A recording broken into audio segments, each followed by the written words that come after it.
اللہم صلی علی محمد و علی محمد وعجل فرجا۔ سامعین، آج یکم محرم ہے،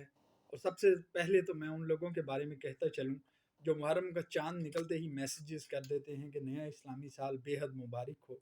کس چیز کی مبارک؟ نبی کا کنبہ لٹ گیا، اس چیز کی مبارک۔ نبی کی بیٹیوں کو بازاروں میں پھرایا گیا، اس چیز کی مبارک۔ یہ لمحہ فکریہ ہے، ہمیں ان چیزوں سے دور رہنا چاہیے، اہل بیت کی خوشی میں خوش ہونا چاہیے اور اہل بیت کے غم میں غمگین ہونا چاہیے۔ اس کے علاوہ میں یہ کہتا چلوں کہ روایات میں ہے کہ امام علی رضا علیہ السلام فرماتے ہیں کہ میرے جد حسین مظلوم کو اس طرح سے شہید کیا گیا جس طرح سے کسی جنگلی بھیڑ کو قتل کیا جاتا ہے۔ کسی نے کہا مولا آپ نے یہ کیوں نہیں کہا کہ جس طرح بکری کو ذبح کیا جاتا ہے، آپ نے جنگلی بھیڑ کا کیوں کہا؟ تو روایات میں ہے مولا نے فرمایا کہ زمانہ جاہلیت میں یہ دستور ہوتا تھا کہ لوگ جنگلی بھیڑ کو پالتے تھے،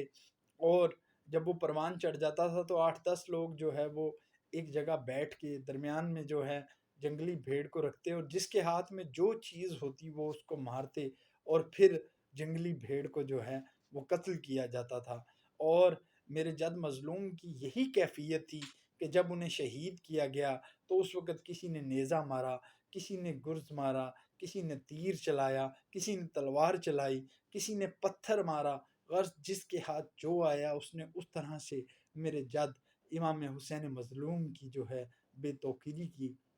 اور جب امام حسین علیہ السلام کی گردن کو جدا کیا جانے لگا، شمر ملعون جو ہے جب امام کے سینہ اقدس پر بیٹھا ہوا تھا تو اس نے جب تلوار چلائی، چھری چلائی، تو امام کی گردن نہیں چل رہی تھی، نہیں علیحدہ ہو رہی تھی، تو وہ اٹھا اور سنان ملعون آیا اور اس نے نیزہ جو ہے مولا کی شاہرگ پہ مارا، اور وہ نیزہ شاہرگ سے الجھ گیا اور اس نے پھر جو ہے اس کو جو ہے کھینچا۔ اس کے بعد پھر شمرایا اور امام کی شاہرگ پر 12 ضربیں چلائی گئیں۔ اس کے علاوہ میں یہاں یہ بھی کہنا چاہوں گا کہ حضرت عمر کا یوم وصال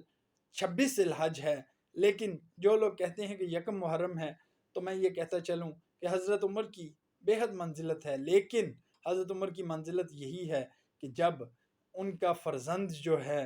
اس کو اگر امام حسن و حسین کہہ دیں کہ تم ہمارے غلام زادے ہو، تو حضرت عمر کے پاس وہ جا کے شکایت لے کے جائے تو حضرت عمر کہتے ہیں کہ جاؤ جا کے لکھوا لاؤ کہ میں حسنین کا غلام ہوں، تاکہ جب میں مر جاؤں تو اس کو میرے کفن کے اندر جو ہے وہ رکھ دینا۔ روایات میں لوگ کہتے ہیں کہ 22 لاکھ مربع میل زمین جو ہے حضرت عمر نے فتح کی، لیکن دیکھیے کہ خیبر فتح کرنا صرف مولا علی کے نصیب میں تھا۔ خیبر میں حضرت عمر بھی موجود تھے، حضرت ابو بکر رضی اللہ تعالیٰ عنہ بھی موجود تھے، لیکن 40 دن تک قلعہ فتح نہ ہوا، اور 40ویں دن ابو طالب کا پاکیزہ خون مولا علی علیہ السلام آئے۔ اس لیے میں صرف یہ کہتا چلوں کہ صحابہ کا بہت مقام ہے، صحابہ کی بے حد معراج ہے، لیکن صحابہ ذریعہ ایمان ہیں اور اہل بیت ذریعہ نجات ہیں۔ جس طرح حضرت ابو بکر رضی اللہ تعالیٰ عنہ کہتے ہیں کہ نبی کا قرب نبی کے اہل بیت کے قرب میں تلاش کرو، اور حضرت عائشہ سے روایت ہے کہ جب بھی حضرت ابو بکر تشریف لاتے تھے تو اگر مولا علی ہوتے تو حضرت ابو بکر ہر وقت جو ہے مولا علی کے چہرے کی طرف دیکھتے تھے۔ تو میں کہتی تھی کہ بابا یہ کیا مشیت ہے کہ آپ ہر وقت علی کے چہرے کی طرف دیکھتے ہیں؟ تو حضرت ابو بکر آگے سے فرماتے تھے بیٹی میں نے نبی سے سنا ہے کہ النظر الی وجہ علی عبادہ، علی کے چہرے کی طرف دیکھنا عبادت ہے۔ اللہ تعالی ہم سب کو معصومین کے نقش قدم پر چلنے کی توفیق عطا فرمائے۔